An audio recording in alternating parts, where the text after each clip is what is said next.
0%. So let's also try and hit 0%. Then low intake of fruits and vegetables. Other things can be low physical inactivity, consumption of tobacco and alcohol, being overweight or obese. So they can be modified. The ones we can modify is increasing age. There's nothing you can do about it. Increasing age, when you're growing. Family history, genetic factors. And when unfortunately you have certain conditions, it can lead you to having hypertension. Clinical manifestations. There are a lot of people who are not aware they have hypertension because at the early stages of hypertension, symptoms may not show. So it's asymptomatic. It's asymptomatic. Symptoms may not show. Even when you do physical examination, you may not see any abnormality. So it makes it difficult to diagnose. The only thing you can be doing is doing BP checks. You check and you know whether you are within the range. For people with very high blood pressure, say 180 over 120, so those in the bracket of hypertensive crisis, they may experience one or more of these symptoms I'm going to list. So there can be severe headache, chest pain, difficulty breathing, nausea, vomiting, dizziness, blurred vision, confusion, anxiety, can be buzzing in the eyes. There can be epistaxis or nosebleeds and abnormal heart rhythm. So when somebody is experiencing any of these symptoms, you may be interested, you want to find out what is happening. And it's best you advise the person to also check blood pressure. And let's see. So complications or consequences of high blood pressure. We have stroke, the common one. We have heart attack. There can be heart failure, loss of sight, sexual dysfunction, which affects both male and female. For male, there can be rectal dysfunction. And for the ladies who are wondering how they can also be affected, there may be lower libido in women. Can lead to kidney disease and kidney failure, where your kidney cannot filter your blood very well. So this can be complications when we don't manage our hypertension very well. Pathophysiology. Let's do a little science. The one we studied in school some years ago. So in pathophysiology of hypertension, elevated hypertension is mainly as a result of increase in cardiac output.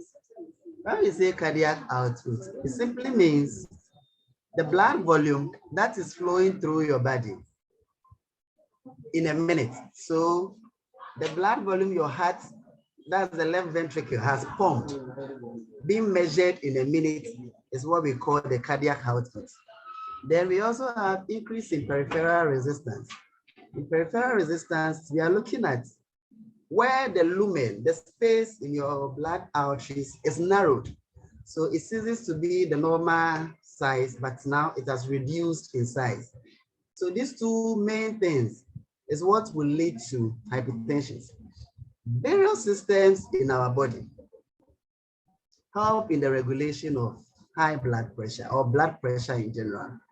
We have the autonomic nervous system, the endocrine system, then the renin-angiotensin system. I want us to discuss these three. There are others, but let's look at these main three. So in the autonomic nervous system, we have two main branches of this system, the parasympathetic system and the sympathetic nervous system. These two work hand in hand to regulate our blood pressure. So when the autonomic nervous system is stimulated, what happens is your sympathetic nervous system will increase your blood pressure. It will cause an increase in your blood pressure. And it happens as a result of the function or the regulation of neurotransmitters such as norepinephrine and epinephrine. So once the epinephrine and norepinephrine is regulating the increase in blood pressure, your parasympathetic system will also be working alongside.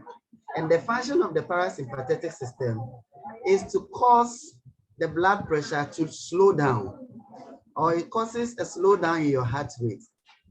And this is done, or the regulation is done by a neurotransmitter called acetylcholine. So your sympathetic is raising your blood pressure, whilst your parasympathetic is also releasing neurotransmitters to bring your pressure down. So when your body is working very well in terms of the autonomic nervous system, your blood pressure is fine. But when there is an issue, when there's an impairment in the parasympathetic, or when there's an override in the sympathetic, then it means it will lead to blood pressure. I hope we understood it briefly. Let's look at the endocrine system. So the autonomic nervous system, it works with hormones which are being released by the endocrine system. The epinephrine, non-epinephrine, it's not the endocrine, which is not a parasympathetic or sympathetic that releases it, but it's rather the endocrine system that releases those hormones. So the function of the endocrine system is to release these hormones by the adrenal gland, and it helps in the regulation of the pressure. This means that when there is an impairment or a disorder in your endocrine system, it will cause an excessive release of epinephrine or non-epinephrine, and that can also lead to hypertension. So what we are saying is with the endocrine, it's because it does the release of these hormones or these neurotransmitters. When there's a problem with it, it will lead to having high blood pressure. Let's look at the third one, which is the renin-angiotensin system. Mostly we see these ones in books. And in this case, we have a lot of hormones, there are enzymes, all playing their role in the renin-angiotensin system. When it functions well, you are fine.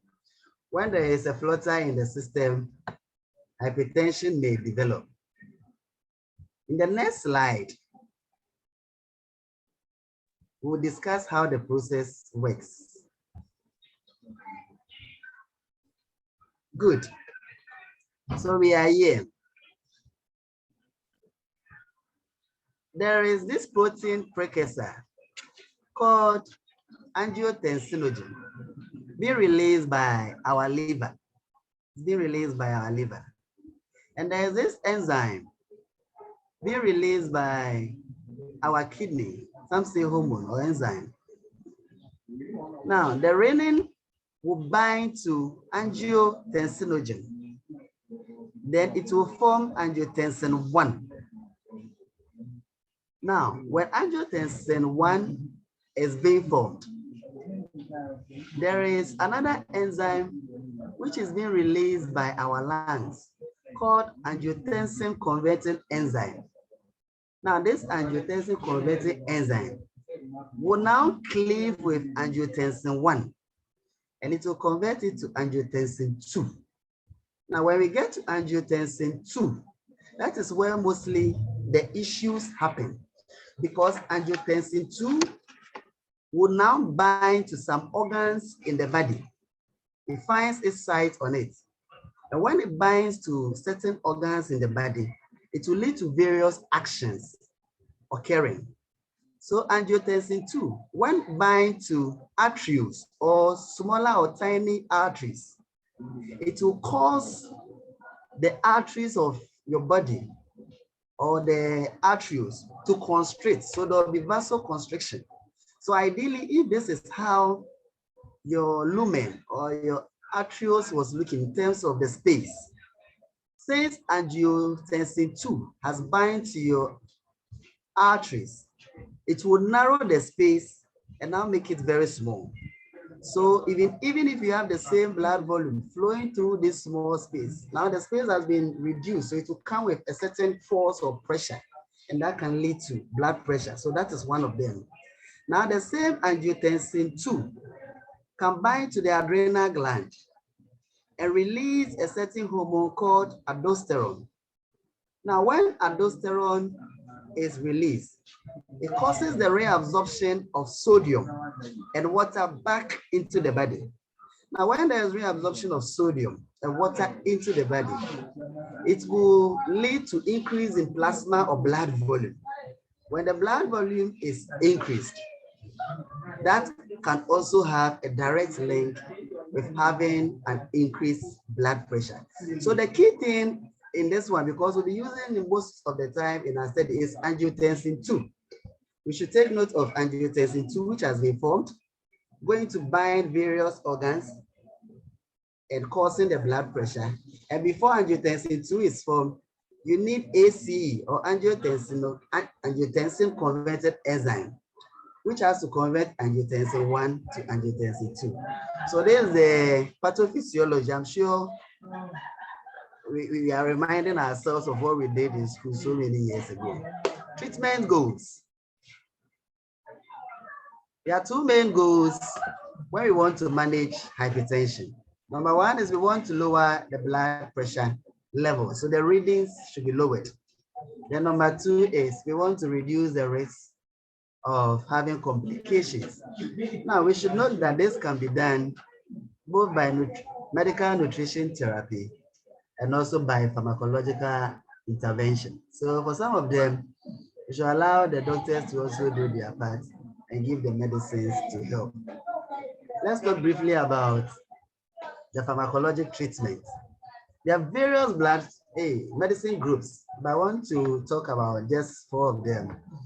So we have angiotensin converting enzyme inhibitors. So without these ACE inhibitors, there won't be any conversion from angiotensin 1 to angiotensin 2, if you remember what we just did. So these drugs are given to stop the conversion from angiotensin 1 to angiotensin 2. Hence, there won't be any vasoconstriction, and it will lead to vasodilation.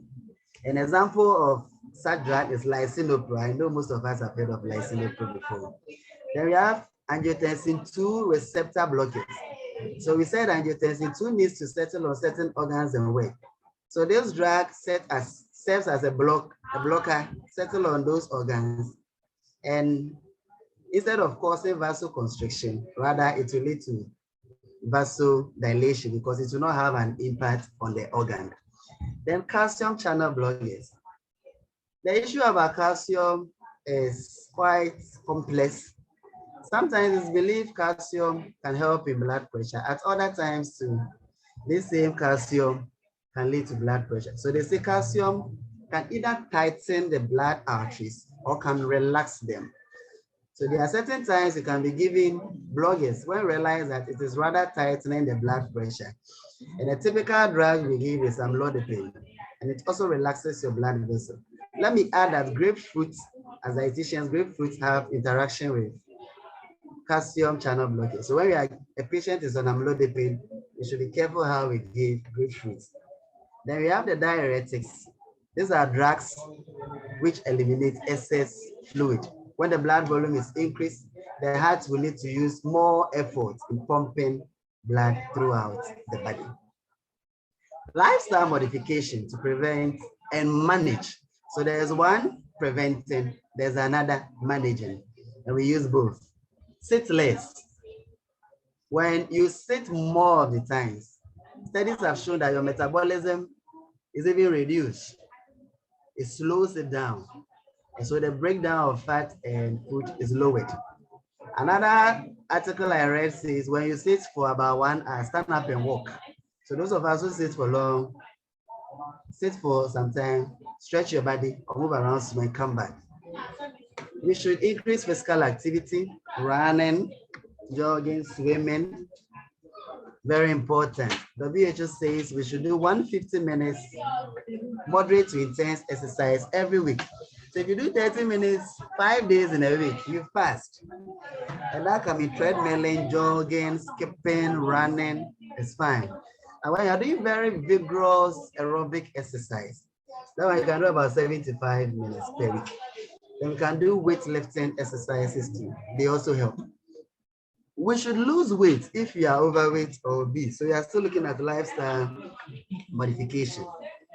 There is a direct association between our visceral fat and blood pressure. So losing weight is important. I always say when you are obese, Your body is like a fertile ground. Any seed that falls on it, in terms of disease, it will grow. So don't be big. Studies have shown that even 1% reduction in your weight loss will lower your systolic blood pressure by an average of 1 millimeters mercury. We should take our medications as prescribed. We should keep appointments by our health professionals. No smoking, no tobacco use. The use of alcohol should be controlled. 2 drinks for men, that's like a bigger bottle of beer, and 1 drink is like a small bottle for the women. Then we should manage stress. So many people are getting hypertension because of just stress. We work.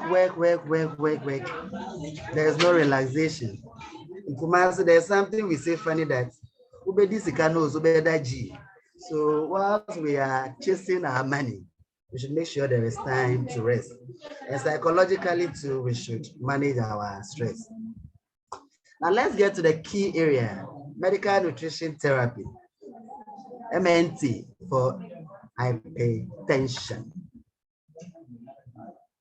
The use of DASH diet, it's been there for ages, it's still there. And it's still a current trend, it hasn't changed, very important. So we still use our DASH diet. So DASH here is dietary approaches to stop hypertension.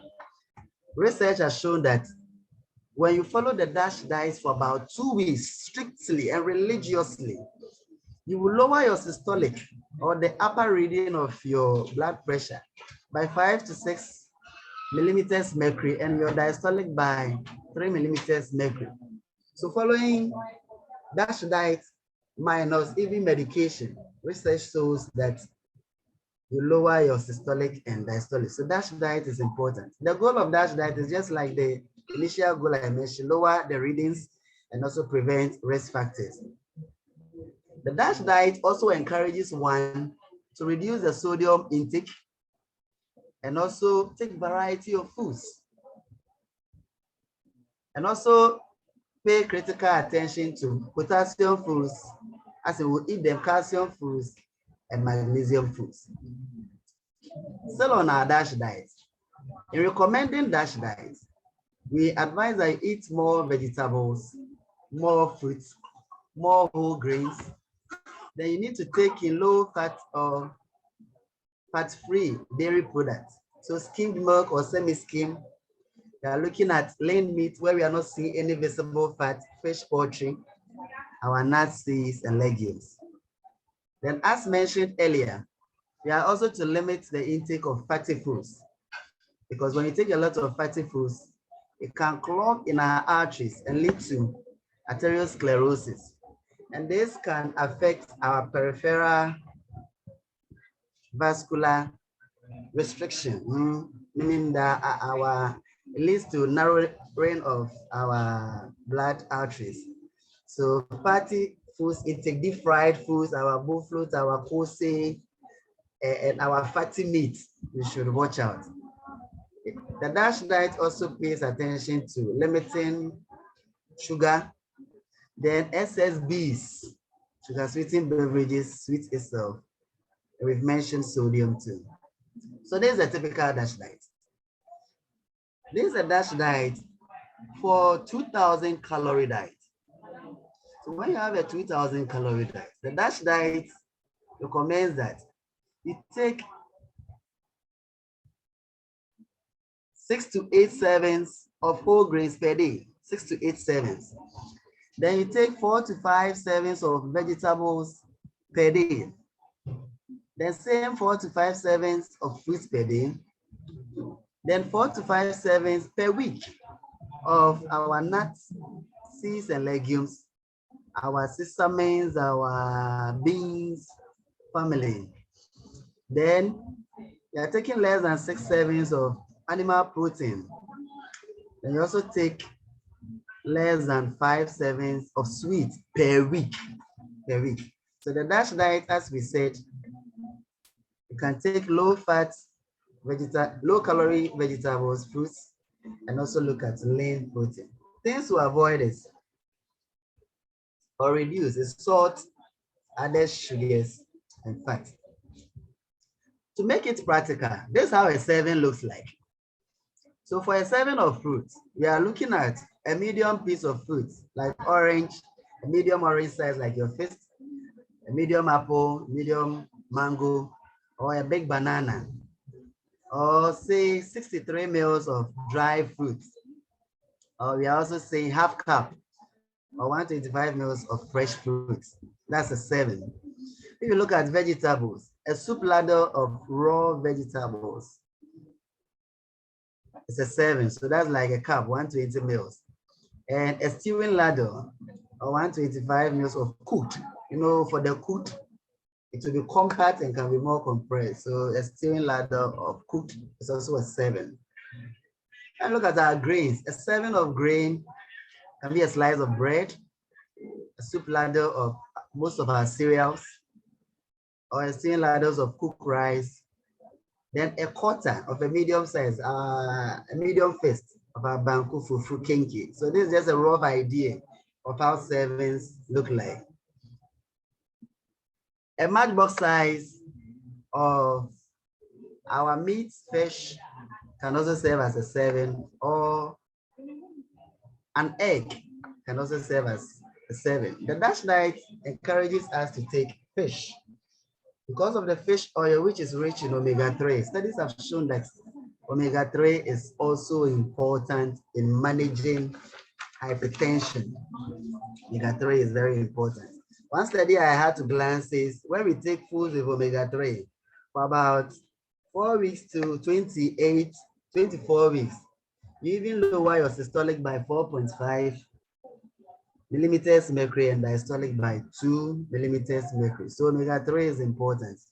We can mostly get this from our food. Most of the times we shouldn't be in a hurry taking supplements. You shouldn't be in a hurry. When you're healthy and everything is fine, it's okay.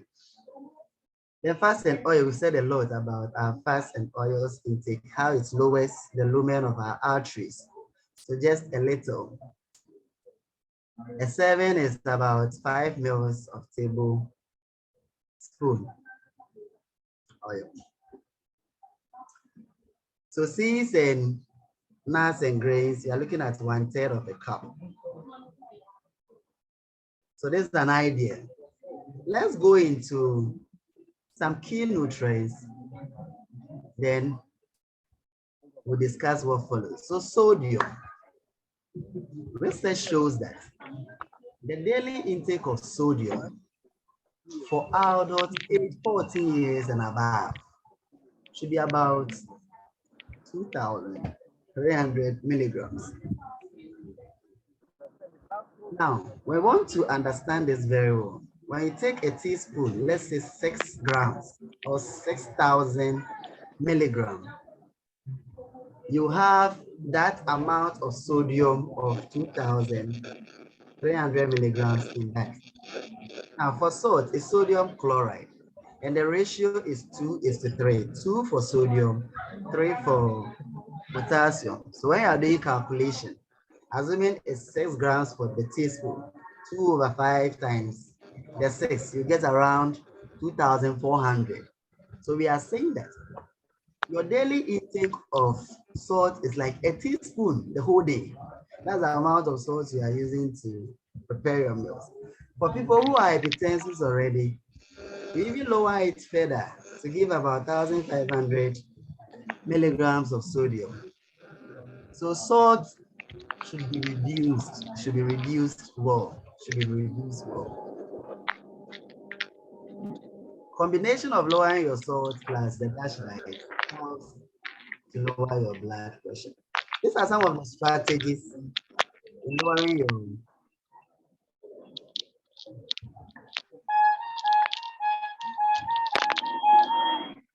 There is a feedback. Okay. The yoga seller is looking at. Salma, please unmute. Okay. So you should use little or no salt at all in cooking. In place of using these artificial spices, we can go in for garlic. Studies have shown that there is this compound in garlic called allicin. Allicin works by preventing the production of angiotensin 2. You remember that angiotensin 2 will lead to vasoconstriction.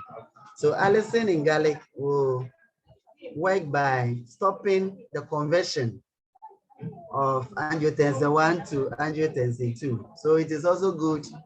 We can use garlic, we can use cinnamon. Cinnamon studies have shown that cinnamon can also relax our arteries.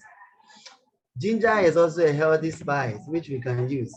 Ginger has also been shown to be a natural angiotensin converting enzyme inhibitor. So it acts on the enzyme, which is supposed to convert angiotensin 1 to angiotensin 2. At the end, there won't be any vasoconstriction, but rather there will be vasodilation. So instead of our artificial spices, let's go in for our natural products, which we keep on saying because research has shown that it has its benefit. Let's read labels and make sure that the sodium content is low. We should avoid the intake of some salty snacks, which won't help us. We should also not encourage putting salt at table when we are eating. You may be tempted to take in those things. Those who love to eat from outside a lot, my people, cook in the house and don't be eating too much from outside because you expose your system to too much sodium. Then we should compare food to see the sodium intake in them. And also those who think that I can go in for salt substitutes. Salt substitutes, a simple explanation is they are salts where the sodium has been taken out, replaced with potassium or magnesium. And some people are being put on that recommended by doctors, but it should be guided by a dietitian so that it doesn't come with its own complications. Some of the foods we should watch out, especially when we want to look at salt intake. Salted meat and fish, could be cocoa, beef. Then our ketchup, mayonnaise, they are all critical to our tin foods. Our tin foods. There's one study which says that we should even rinse some of the products in the tin foods, the food inside. So we are looking at maybe baked beans, we are looking at some of these peas, which is canned, we can wash them. I'm not saying go and pick maybe some sardine and wash the fish, but you can wash some food products. Then those who take a lot of cheese, who take snacks, ready-made foods, we should also watch out because they are loaded with salt content. When sodium is high, it's advised that sometimes we take foods which are high in potassium. The recommended is 2,100 milligrams per day. So when you take 2,100 milligrams per day, you can lower your systolic by 4 to 8 millimeters mercury and your diastolic by 2. That is for normal people. But people who have kidney issues, people with renal impairment, they should be careful how they take their potassium levels because it can lead to an impairment. Some sources of potassium-rich foods, avocado, pear, our green leafy vegetables, banana, coconut, they are all good. When the raw fruit is there, or vegetables, let's go for them. We shouldn't be in a hurry chasing food supplements. Calcium. Just as I said earlier, remember there was one drug which was calcium channel blocker.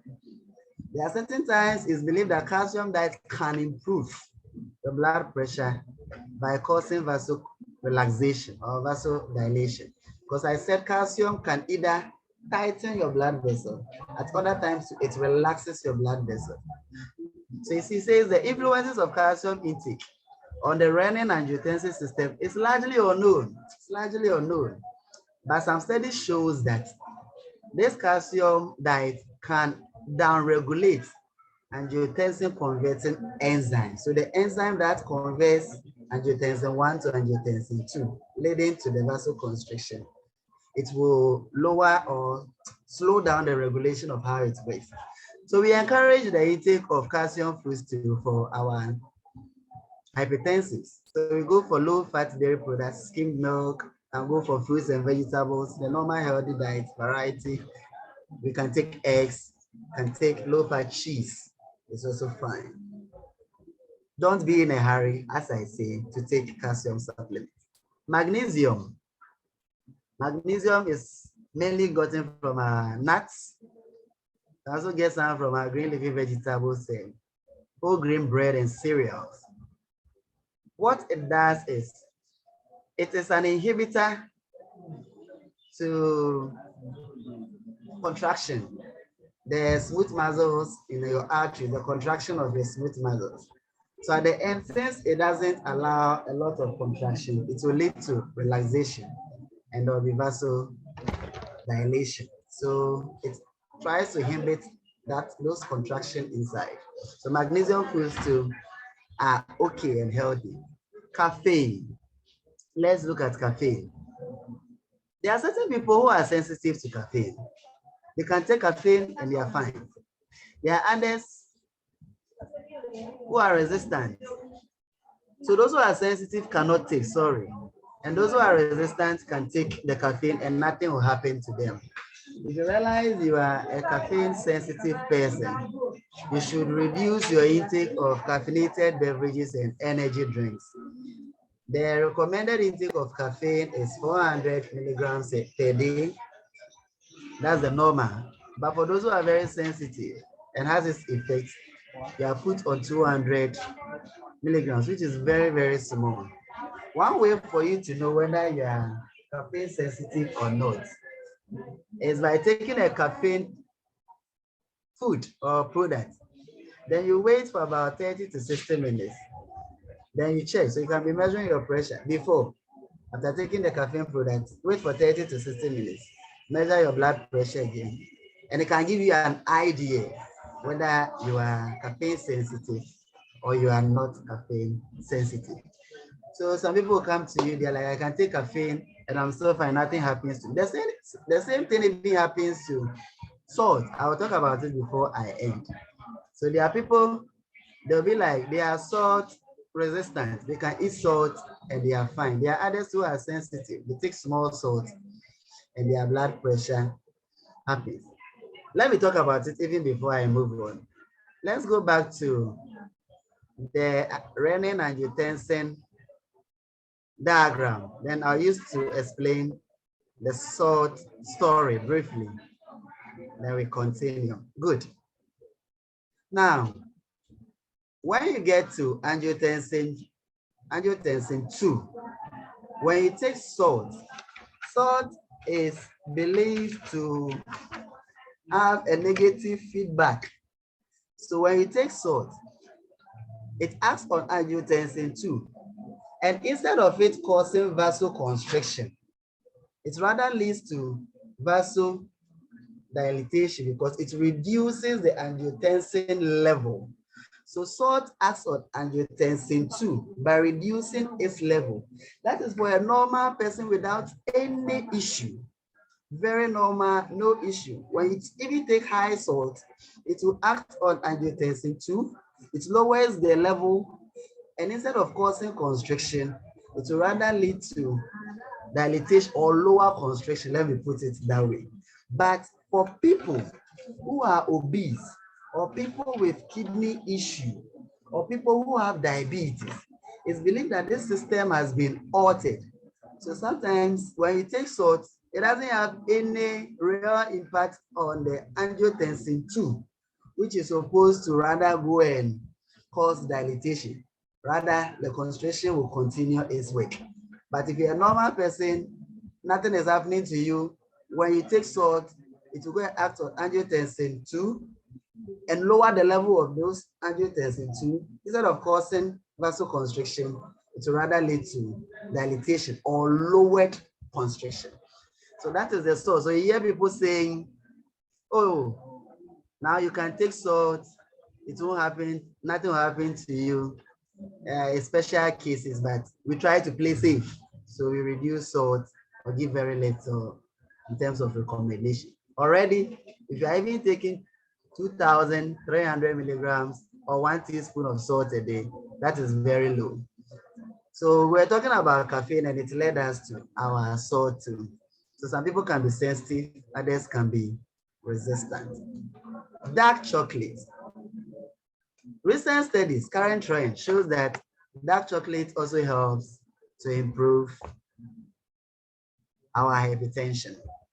So there is this chemical in our artery walls called nitrite oxide.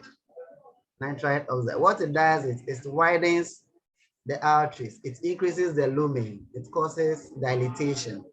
Now, dark cocoa or unsweetened cocoa or chocolate contains flavanols. This flavanol acts on the nitrite oxide and boosts its level.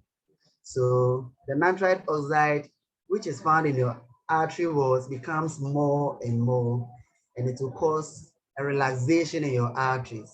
That is dilatation, and blood will flow through. So there won't be more of constriction. So we are saying chocolate is good, but take it in moderation, because sometimes there's a lot of sugar which can also cause this problem. And most of them too are calorie dense, so it may even lead you to obesity. After saying all this, we are ending. Let's move to our conclusion. There are so many things out there. Since we are all health professionals, we'll share our knowledge. That will be in our discussion. Raise your hands, you share yours, you ask some questions. If there are answers, we can all share together. We are saying hypertension is a very prevalent condition around the world, and even in Ghana, because we are looking at almost 35% prevalence is very high. No wonder WHO will set a day aside as 17th of this month, of May, of this month, May, to the World Hypertension Day. So we need to all come together. It's a clinical case, it's a public health issue, it's a matter of concern for everybody. It can be asymptomatic, which means we all need to go out there and check our pressure now. After this presentation, there should be that scale, because we are saying if you don't even get higher levels of 180 over 120, you may not see any signs or symptoms. So we need to go out there. Diet plays a critical role, and lifestyle. Let's eat well. Let's encourage our clients to eat well. As I started with my story, it's a case I saw at Tafo. Now my patient has end-stage kidney disease. The EGFR is around 4, dangerous. It's sad. He started dialysis at Confanoche, and we don't want to get there. So let's help ourselves and let's help the public to bring hypertension down. These are my references. Thank you very much. Thank you so much, RG Danny. I think we've really benefited from this presentation. Although we've heard a lot about hypertension from last week to this week, this has added on to the knowledge that we have gained. Please, are there any questions? I've put in the chat box. If you want to ask any question, you can put in the chat box.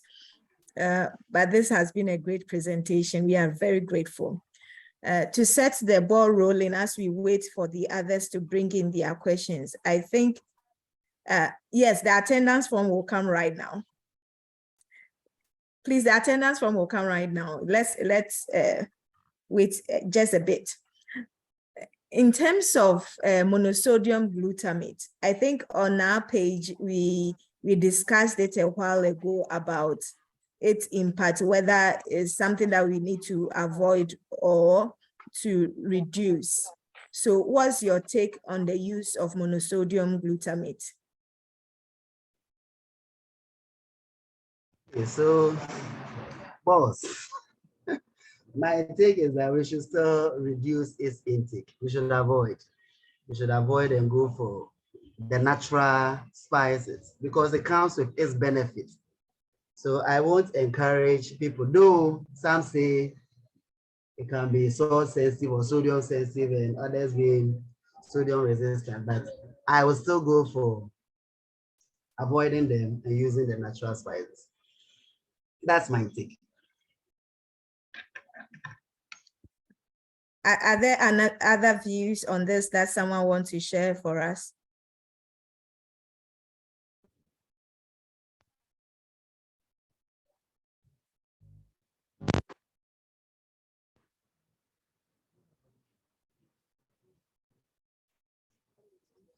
Okay, my second question is on the DASH diet. Hello. Hello, yes, please, you can have the floor. Okay, just a little to the MSG. By the way, my name is Parkwis Hackman, and I'm with the Southern Sector. These not in the hospital, I'm at the FDA. And there's a research you've been doing on the MSG, all right, as much as we clinicians, when I am not there, I mean, if I'm with you as clinicians, we also concerned there. And the research, we found out that the MSG concern is not necessarily just the sodium component, but the fact that it increases or it boosts intake. It has, because it is glutamate or has that protein component and then mixed with all other things plus the sodium part, it increases palatability, or it sort of has a way to increase intake. So I would want to side with RD Daniel as much as possible if we can, because it's not just that we get the other benefits of the natural, but the fact that even the MSG, if it's supposed to just replace salt, because some will say that, oh, just put a little and reduce the salt. The fact that it can have an influence on your intake, some way, somehow, I think that we are better off if we gravitate towards the natural ones. Thank you so And there's much. something else I want Okay, to, sorry. yeah, Yes, there's please. something else I want to share. Because of the opportunity that I have to be there. And so some things that sometimes I think that we share, some information that we share with, I mean, a group like this, amongst dietitians, we share that information, but I personally feel, because I'm coming, I mean, from amongst you, and now I find myself there, I think it's lost on us, maybe our patients, their families, or even our own families. I mean, I'm talking about dietitians and their families. Is, and which is also relevant to this particular presentation, is reading labels. You see, there's one particular product, and if I could be permitted, I want to just show you this for you to see this. There's this product. I'm sharing this with you.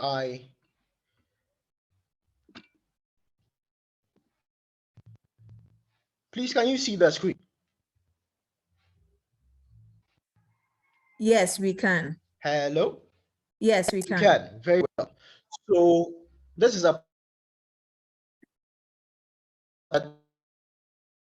to colleague, senior colleague, so I can share this. So we are talking about sodium. We should read labels. Please let us be very particular about it, because our intake of our knack for processed foods have gone up. And now there's a lot of proliferation of processed foods, different brands of the same things that we have. This one, there are different forms of it from even different manufacturers, not just this brand. I don't want to mention the name, you can see it. So this is a 7. What you see here is a 7. A 7, meaning that this is exactly what you're going to eat. This one is the one that you just what? I don't want to even know how it's prepared, but it is in the container, and all you do is what? Add hot water or something, and then you just pour the spices and stuff. This is just a 7, just a 7.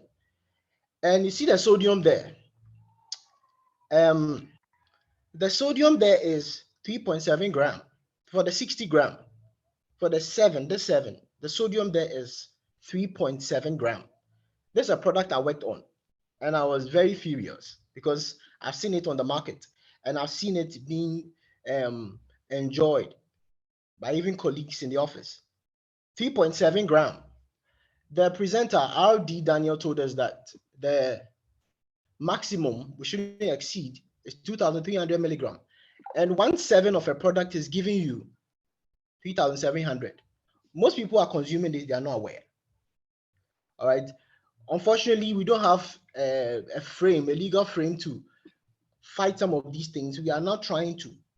So I've taken upon myself that when there's any platform like this, without having to, go into specifics and, within my legal, limits, I want to share this with you so that you go out there and share with family, especially because charity must begin at home, and let them be aware. There are smaller forms of this, which is at every joint. And at least, even if you enjoy it, the natural spices, as Aldi said, we can use them. Even if you want to use their spices, let us be worried and calculate and make sure that what we are taking there, it's not, because already in our regular normal foods, the fufu, banku, and all that, we would ordinarily maybe or would be exceeding our sodium intake for the day. So when a 7 of a product is going to give you so much, that one day we should be able to fight it personally, professionally, in every form. Thank you very much.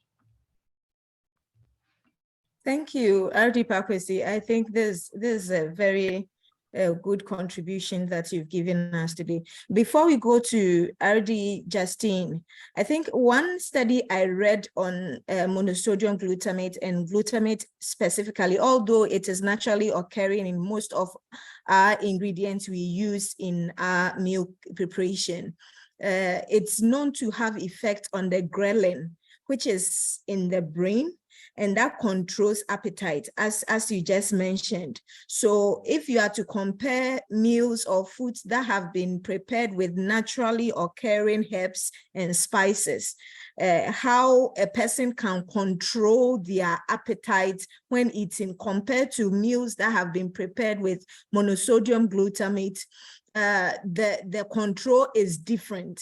So even if we are asking patients to take it, I think these factors are some of the things we have to look at in terms of the quantity of their intake because of the presence of the monosodium glutamate. Okay, so R.D. Justine, please, you have the floor.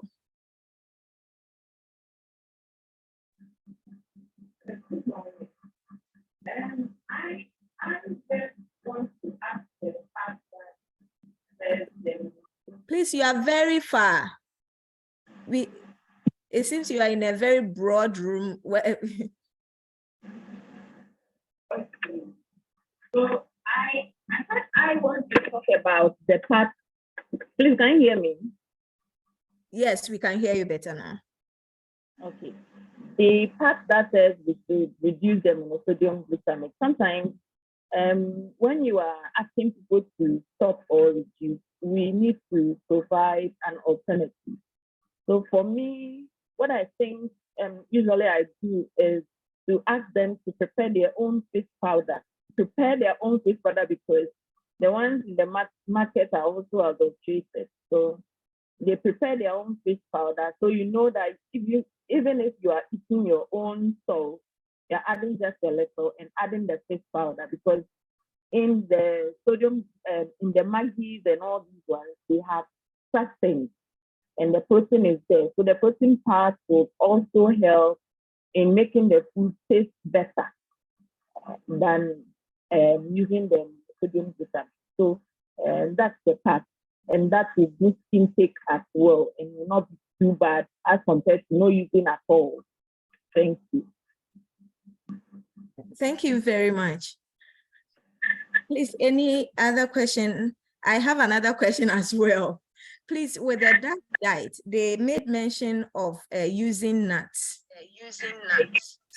Sorry. And with the nuts, after reading further, I realized that it's not the typical ground nuts that we have more in our market.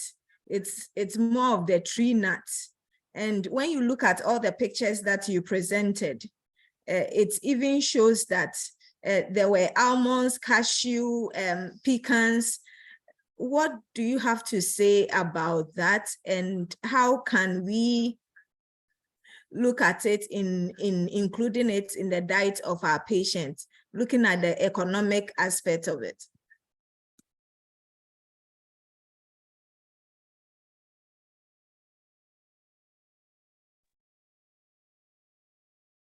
RD Daniel. RD Daniel.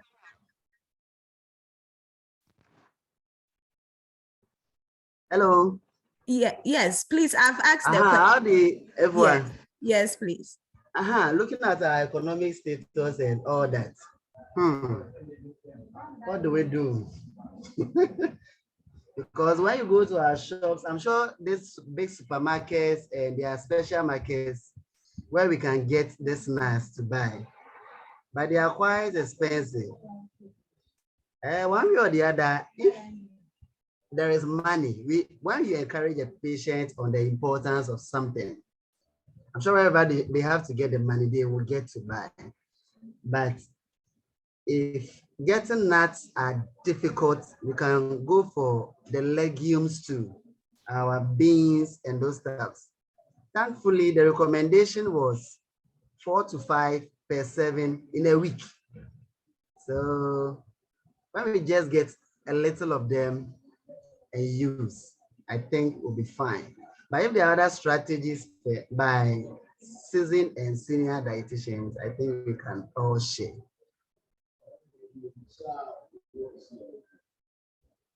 Okay, thank you very much. Please, if other people have any insights or more knowledge, we can all learn from. But Professor Paul Ama Ayi says MSG has been shown to damage the nephron of the kidney, which can lead to hypertension or kidney failure. So aside the increase in appetite, this is the linkage that have been established. And I think many people are commending you, RG Dani, that there's a very great presentation and very insightful one as well.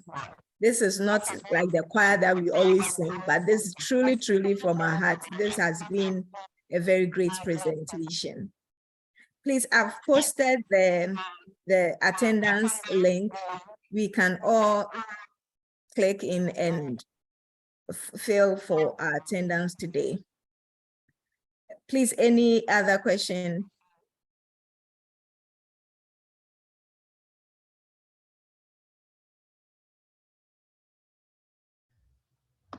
Mami, hello. Yes, please. Mami, just a little, the dark chocolate, also caffeine. So whilst we are also considering the fact that we take a cocoa product and we'll consider sugar, whenever we are taking those products for the health benefit, let's consider that they also have caffeine, so that we wouldn't also exceed the caffeine limit as RD mentioned. Okay. And with the caffeine that you just brought up, I think I want to ask, is there a difference in the levels of flavonoids from chocolate and from drinking just a normal natural cocoa powder unsweetened? Does the processing of the yogurt, like the processing of the chocolates, does it have enhanced benefits in terms of the flavonoids compared to just drinking the natural cocoa powder? Okay, as far as I have found out at our end, because okay, let me just say this. So I'm at a nutrition unit and we look at some of these nutritional implications of the product. We are looking at that. That's basically what we do over there, apart from baby foods that I mostly work on. So once they are unsweetened, just like the bitter dark, the bitter uh, cocoa powder, Yes. their flavonoid contents are literally the same. They are not affected in many ways because the ingredients are mostly similar. Mostly. The other thing they've added is how it turned the mechanical and then a few other processing aids to keep it in the bar form, to make it bar form present in the bar form, but by content, they are mostly the same. The only factor is when they start sweetening them or limiting the level of bitterness. And so they start adding all the things that we don't want. That is when it becomes concerned. But as for the important things, whether the flavonoids, whether it is in the powdered form, the pulverized form, or the solid form, we are good to go. As long as it is the unsweetened, as RD said, unsweetened, and it is a dark chocolate. Thank you very much. RD Bennett says, I think with the assessment that we do, we will be able to know clients who can afford the expensive nuts. But those who cannot afford, we present them with other helpful alternatives. And I think with the tree nuts, the one that we have locally, produced locally, is the cashew, which is also comparatively not that cheap. But the other thing I think we have to be concerned about, even with those who can afford, the pistachios and the others come along with a lot of salt. And that is what we have to let patients know, that they have to take the unsalted option of it. So I think, Prof. I've just answered the question. So those who want to take others or the groundnuts within the normal range, I think should be okay. There's another question for you, RD Danny. In my candid opinion, the DASH diet is a more theoretical or academic approach. How do we translate this to our clients and the larger population without hypertension?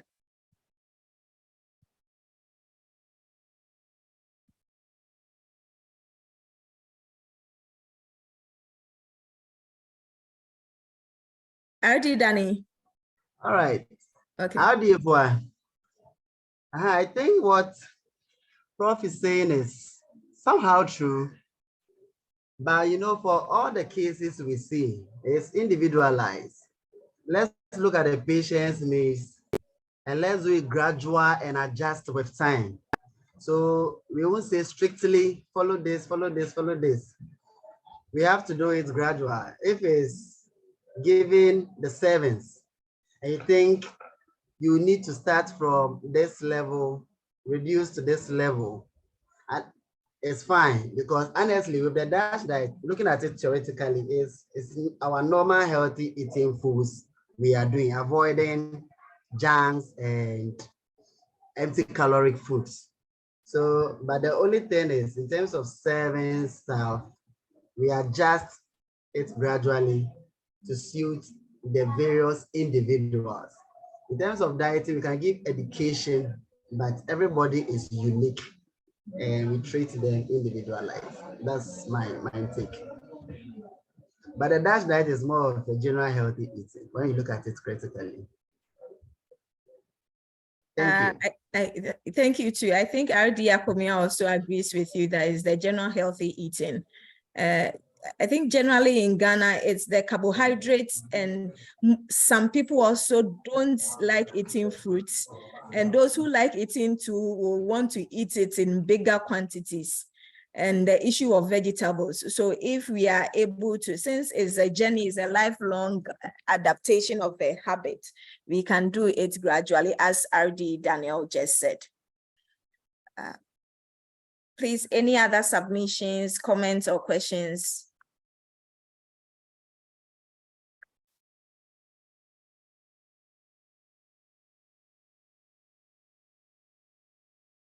RD Daniel, please, do you have any last words for us?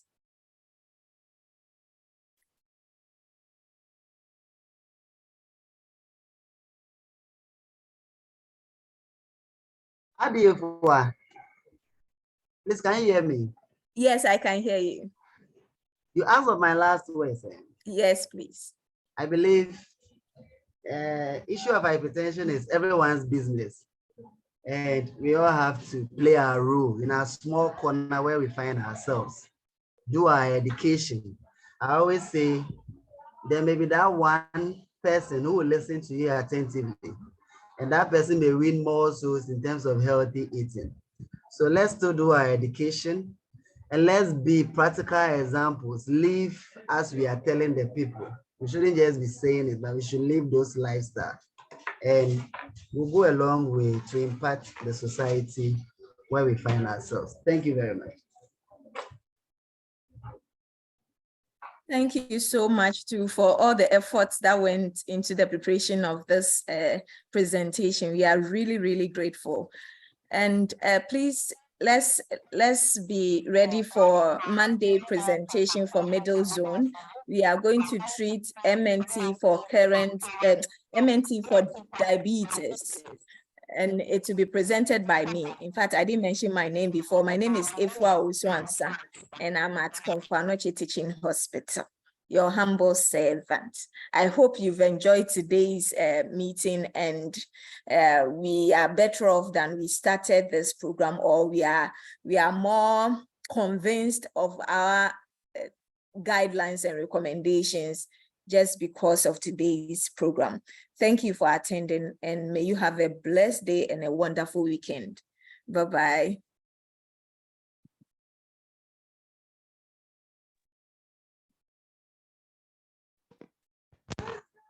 Thank you, Adam Yamisha. I need to get you some yogurt and